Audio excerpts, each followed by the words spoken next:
जी जोहार, नमस्कार। मैं जगन्नाथ और आज आप लोगों को वैसे शख्सियत से मिलवाने के लिए बीएनबी जा रही है जो परिचय का मोहताज नहीं है। तो मैं सर्वप्रथम बता दें कि जो हमारे बाएं साइड जो बैठे हुए हैं, मतलब यूं कहें कि हर सुख दुख के साथी कहे जाने वाले रॉकी नवल जी आज हमारे साथ हैं, जो जिला अध्यक्ष भी हैं जेएलकेएम के। और जो बगल में हमारे भाई बैठे हुए हैं जेएलकेएम के केंद्रीय संयुक्त महासचिव रविकांत मंडल से आपको आज बात कराएंगे और रूबरू कराएंगे। पार्टी संबंधित हम लोग बात करेंगे, समस्याओं संबंधित बात करेंगे और इस राज्य की जनता का कैसे भला हो, कैसे विकास हो, उस संबंध में हम लोग बात करेंगे। सबसे पहले तो रविकांत जी को बहुत बहुत बधाई, केंद्रीय संयुक्त महासचिव बनने पर आपको बहुत बहुत बधाई। रविकांत जी, आपको आप लोग के उज्जवल भविष्य की हमारा चैनल कामना करती है। साथ ही साथ हम कह रहे हैं कि आप बेहतर करें और पार्टी के दिए गए निर्देशों पर आप खरे उतरें। हमारी शुभकामना आपके साथ है। और दूसरा शख्स जो हमारे बगल में बैठे हुए हैं, परिचय का मोहताज है नहीं, गिरिडीह जिला में बच्चा जान रहा है, जेएलकेएम के जिला अध्यक्ष महोदय रॉकी नवल जी। बहुत बहुत स्वागत है हमारे चैनल में आपका रॉकी भाई।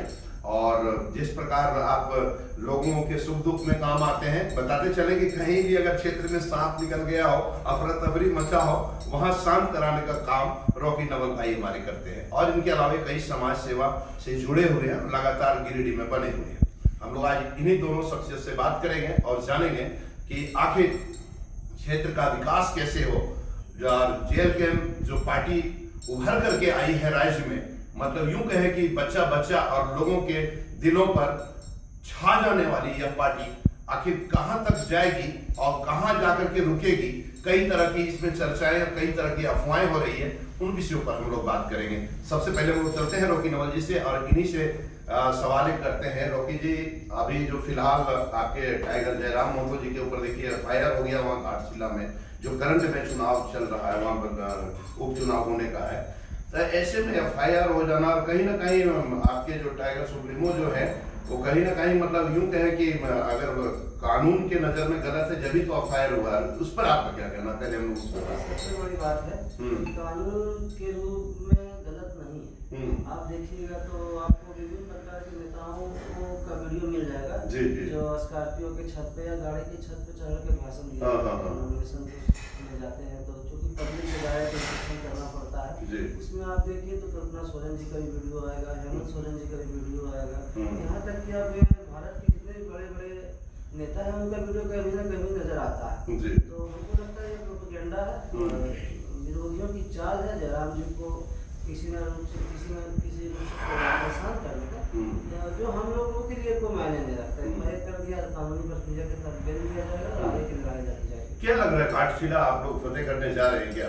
थोड़ा सा पास आ जाइएगा भाईजान, थोड़ा सा पास आ जाइए, इधर लगा लीजिए ताकि आप लोग। क्या लग रहा है घाटशिला उपचुनाव में आप लोग फतेह करने जा रहे हैं क्या? घाटशिला उपचुनाव जो त्रिकोणीय चुनाव होगा। इस त्रिकोणीय चुनाव में अब देखिए किसकी जीत होगी किसकी हार होगी, लेकिन जनता की जीत होने जा रही है। लेकिन पहले तो पता चला सूर्या हंसदा की पत्नी को टिकट मिलने वाला है, फिर वहाँ कैसे चर्चित हो गया? नहीं, देखिए जो हम लोग जिनको हम लोग टिकट दिए हैं वो पार्टी में बहुत पहले से लगे हुए।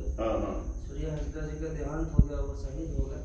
उसके बाद इनको पार्टी की प्रक्रिया के तहत टिकट दिया गया और उनको सुप्रीमो और उनकी टीम तय करती है। हम लोगों का काम है कि जिनको टिकट मिलता है उनका समर्थन करना, और चूंकि टिकट के सभी पायदान को पूरा किए थे इसलिए उनको टिकट मिला। अच्छा, चलिए थोड़ा सा हम लोग आपसे लेते हैं ब्रेक और इनसे थोड़ा सा बात कर लेते हैं।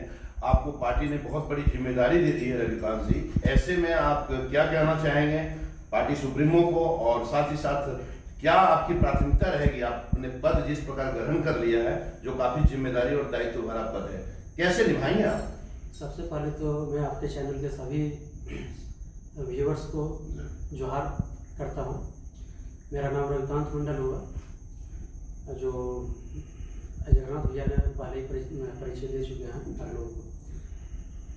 बात रही पार्टी ने मुझे इतनी बड़ी दायित्व दी है, मैं इसके लिए संगठन के और पार्टी के सुप्रीमो को आभार प्रकट करता हूं, जिन्होंने मुझे इस योग्य समझा और दायित्व निभाने का कार्य करने का एक दायित्व निभाने का काम सौंपे हमको।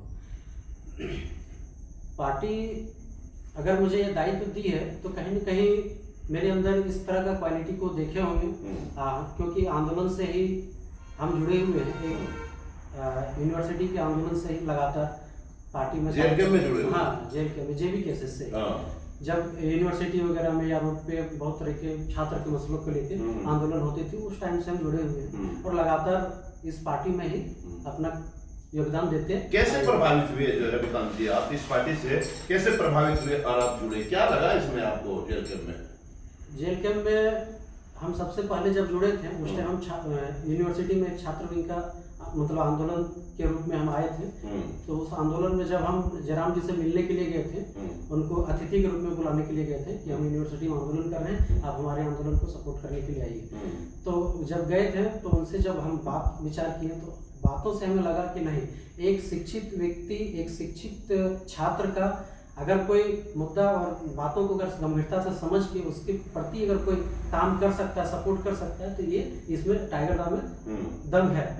वो हम लोग के वहां साथ, से आप प्रभावित हाँ, हुए? वहीं से हम उनके साथ प्रभावित हुए और उनके साथ हम जुड़ गए और अभी तक हम उसके पार्टी में हर एक कार्य में, हर एक आंदोलन में, हर एक जगह पे सभाएं में हम पहुंचते हैं। चलिए, हम लोग थोड़ा सा गहरी बातें एक आ गई है।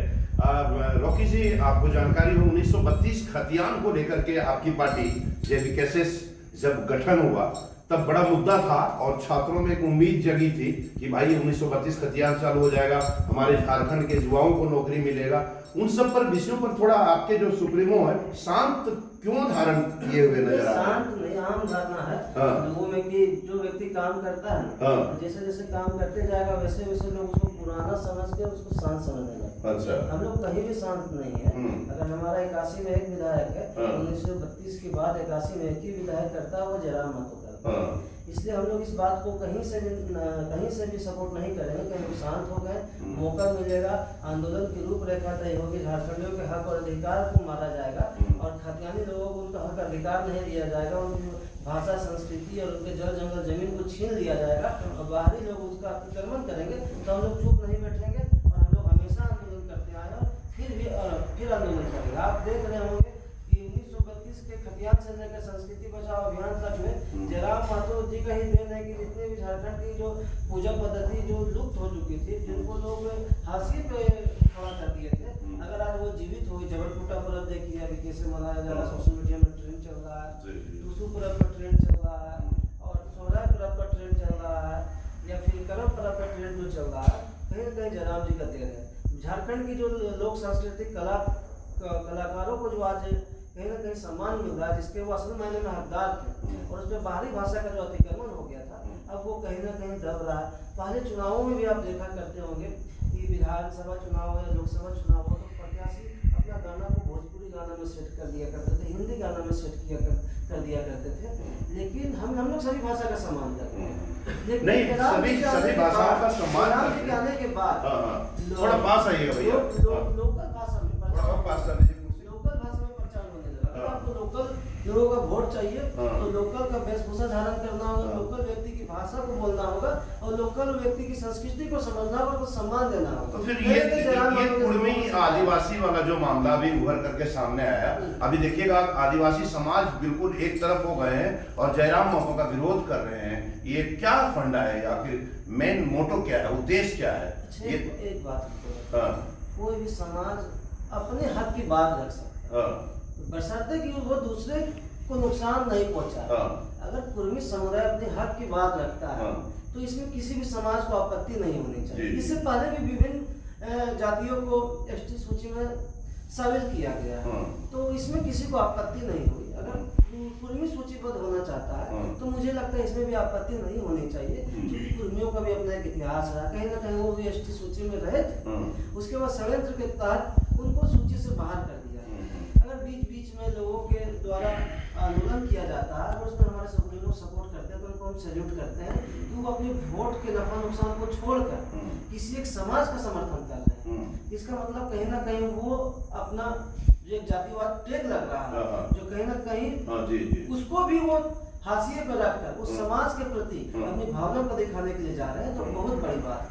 क्योंकि कुर्मियों का बहुत बड़े बड़े नेता हुए झारखंड में, अब बहुत सारे नेता जो ऐसे हुए जो कुर्मियों के साथ कहीं ना कहीं छल प्रपंच करके रखे। अगर छल प्रपंच नहीं किए रहते तो उनको एसटी का दर्जा मिल जाता। अच्छा, ये अफवाह है, चर्चा है, क्या है जो पता चल रहा है कि जयराम महतो 29 में भाजपा में शामिल होकर के चुनाव मैदान में उतरेंगे, ये अफवाह या चर्चा है। भाजपा में हम लोग क्यों शामिल होंगे? मतलब उनके साथ गठबंधन करेगी? हम लोग किसी के साथ गठबंधन नहीं करेंगे। आगे परिस्थिति क्या होती है, कैसी होती है, और इसे तो खुद सुप्रीमो तय करेंगे, उनकी केंद्रीय टीम तय करेगी कि झारखंड के भविष्य के लिए क्या करना चाहिए परिस्थिति के अनुसार। और हमने ये नहीं बोल रहे कि परिस्थिति के अनुसार ऐसा होगा, लेकिन झारखंड के भविष्य के लिए जो बेहतर होगा वो हम लोग जयराम महतो को छोड़ चुके हैं, वो बेहतर से बेहतर करेंगे, इतनी उम्मीद है। बेहतर से बेहतर करेंगे, ये उम्मीद है। रविकांत जी के पास चलते हैं हम लोग और इनसे पूछते हैं, इनसे जानते हैं कि संयुक्त महासचिव का दायित्व मिला है, क्या प्राथमिकता रहेगी आपका इस क्षेत्र के लिए, जनता के प्रति? क्या पहली प्राथमिकता क्या होगी आपकी? जनता का जितना भी समस्या मेरे पास आएगा उसको सही रूप से, सुचारू रूप से उसका देखेंगे, उसका निपटारा करने का प्रयास करेंगे, यही मेरा काम रहेगा। चलिए, क्या संदेश रहेगा आपकी सुप्रीमो से जो भी आदेश आएंगे उसको? जी जी, रोकी भाई, क्या संदेश रहेगा आपकी ओर से जनता जनार्दन के लिए, क्षेत्रवासियों के लिए, क्योंकि आप ये जिला अध्यक्ष हैं, तो पूरे जिले वासियों के लिए क्या संदेश रहेगा जेल के उनकी ओर? संदेश तो यही रहेगा कि आगामी लोकसभा चुनाव जो 2029 में होने जा रहा है, जयराम जी चुनाव लड़ेंगे, लोकसभा चुनाव लड़ेंगे, जहाँ तक मुझे लगता है, और लड़ेंगे तो जिस प्रकार से गिरिडीह वासियों के साथ धोखा होते आया है, भाजपा का एमपी रहा, उसके बाद आंसू का समर्थक एमपी जो है, इन्होंने वोट लेने का काम तो किया, लेकिन जनता के लिए इन्होंने कुछ नहीं किया। अगर समाज के अंतिम पायदान पर बैठा हुआ बच्चा, अगर जो वार्ड पार्षद और मुखिया तक नहीं बन सकता है, क्योंकि उसके पास उतनी इनकम नहीं है और 2 नंबर का पैसा नहीं है, अगर वो बच्चा जो समाज के सबसे अंतिम पायदान पे है, वो समाज के सर्वोच्च जो कानून बनाने वाली संस्था में जाने का हकदार है, 3.5 लाख वोट के साथ आपके पास आया, इस बार हम लोगों को थोड़ा सा मुखर होकर, थोड़ा सा संवेदनशील होकर वोट करना चाहिए, ताकि ऐसा लगे कि हमारे परिवार से कोई व्यक्ति सांसद बन गया। चलिए, बहुत बहुत धन्यवाद रोकी भाई आपको और रविकांत जी आपको भी। हम लोग बात कर रहे थे रोकी नवल, जो परिचय का मोहताज नहीं, जिला अध्यक्ष की जिम्मेवारी के साथ साथ में एक और बहुत बड़ी जिम्मेवारी है, कहीं भी अगर सांप निकल जाता है तो उनको भी ये पकड़ करके बाकायदा ये जगह पर ले जाकर उनको छोड़ते हैं। सांप के लिए कुछ संदेश थोड़ा सा आप वही पकड़ते हैं, क्या कहना चाहेंगे? लोगों से यही अनुरोध करना चाहेंगे कि लोगों के बीच में बहुत बड़ी धारणा है जिससे इंसान डरता है, या तो उसकी हत्या कर देता है या फिर उससे डर के भाग जाता है। तो हत्या कर देना समाधान नहीं है, और सरीसृपों का, बेजुबान सरीसृपों का हम लोगों के अलावा कौन है? अगर हम लोग उनका संरक्षण नहीं करेंगे तो उनको कौन बचाएगा? ठीक है, आप अपने डर पे काबू रखिए और संयम से काम रखिए, अंधविश्वास से दूर रहिए, और सरीसृपों को मारिए नहीं, उनको भी जीने का अधिकार है, जैसे हम लोगों को जीने का अधिकार है, वैसे उनको भी जीने का अधिकार है, और दूरी बना के रेस्क्यू टीम को फोन कीजिए। ऐसा कहीं कुछ होता है तो आपको खबर करें? हाँ, एकदम खबर करें। निःशुल्क सेवा आपकी ओर से होती है? हाँ, वो तो बोलने वाली बात है, सरकार 18 साल। पता चला कहाँ सांप के लिए पकड़े थे, वो पैसा भी मांगा जा रहा था आपसे? समाज में बहुत ज्यादा अज्ञानता है, और ये सब तो सहना ही पड़ेगा, ये कोई बड़ी बात नहीं है। जी जी, आप समाज सुधारने जाओगे तो कहीं ना कहीं आपको किसी न किसी बात के लिए समाज से ठेस भी पहुंचेगा, लेकिन वो सब कोई मायने नहीं रखता। चलिए ठीक है, आप लोग पार्टी के लिए बेहतर करें, क्षेत्र के लिए बेहतर करें। हमारा चैनल जगन्नाथ आप लोगों के साथ था, साथ है और साथ रहेगा, क्योंकि बीएनबी सच है तो बोलेगा। थैंक यू, बहुत बहुत धन्यवाद रवि जी। ठीक है रोकी भाई, बहुत बहुत धन्यवाद, आप सबों को भी जाइए। Thank you. जन जन की आवाज पर सबसे तेज रफ्तार, जी हाँ, हर खबर असरदार। मेरे चैनल को करें अभी सब्सक्राइब। 11 वर्षों से बीएनबी पर आपका विश्वास सर चढ़कर बोल रहा है। जी हाँ, तभी तो खबर की सच्चाई को बीएनबी खरे सोने की तरह तोल रहा है। सच की आवाज होगी बुलंद और झूठ का नाव डोलेगा। बेशक आप बने रहें बीएनबी के साथ, क्योंकि बीएनबी सच है तो बोलेगा।